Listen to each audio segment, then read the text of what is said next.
If there was one thing Vernon Dursley prided himself on, it was his commitment to living a life completely free of anything abnormal, peculiar, or remotely magical. Unfortunately for him, that commitment lasted right up until he accepted a job at Freddy Fazbear's Pizza, a place so terrifying that even a Dementor would ask for a transfer. Vernon thought he was signing up for a quiet night instead. He got was a front-row seat to the animatronic apocalypse and a newfound appreciation for wizardry. Uncle Vernon Dursley had faced many things in life: screaming toddlers, late shipments of drills, and an overzealous owl invasion. But nothing, absolutely nothing, prepared him for Freddy Fazbear's Pizza. After quitting his job at Grunnings due to too much stress and wizardry nonsense, Vernon had sworn to never let another strange thing into his perfectly normal, magic-free life. He even changed his phone number. But fate, or perhaps something much worse, had other plans.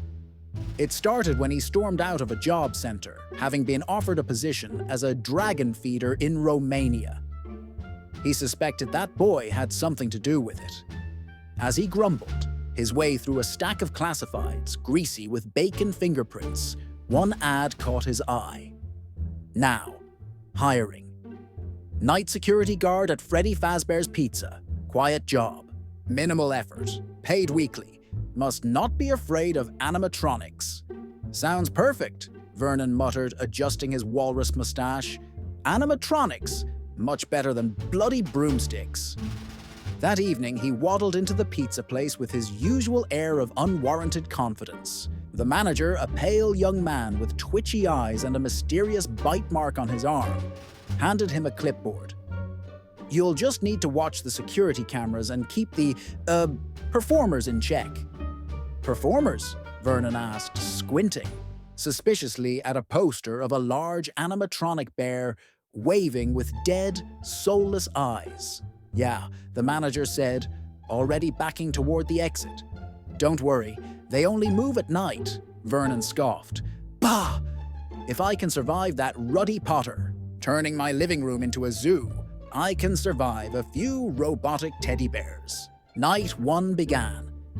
The office smelled like burnt cheese, an electrical failure. Vernon planted himself in the creaky chair, grunting as the cushion gave way like a dying puffskein. He fiddled with the ancient buttons on the console and watched as grainy black and white feeds flickered to life. At 12:03 a.m., Bonnie the Bunny moved. Vernon squinted. What's that bunny doing in the hallway? Is this some sort of prank? Is this Dudley's idea of a joke? He shook his head. No, Dudley wouldn't put that much effort into anything. At 12:47 a.m., Chica peeked through the kitchen door. That's it, Vernon grunted, slamming a button that closed the office door. You're not getting in here, missy. At 1:30 a.m., Freddy's face appeared on camera 4B with the slow confidence of someone who absolutely knew you didn't belong. Vernon began to sweat. This is worse than that time Potter blew up his aunt. He spent the next few hours flipping through the camera feeds, mumbling about unnatural nonsense and Ministry of Magic meddling. Each time an animatronic moved, Vernon became more convinced that someone, likely Harry, had bewitched the entire building just to torment him. By 3:00 a.m., he was convinced that Foxy was some sort of magical beast Hagrid had raised. I knew it. That fox thing's probably a cousin of Buckbeak.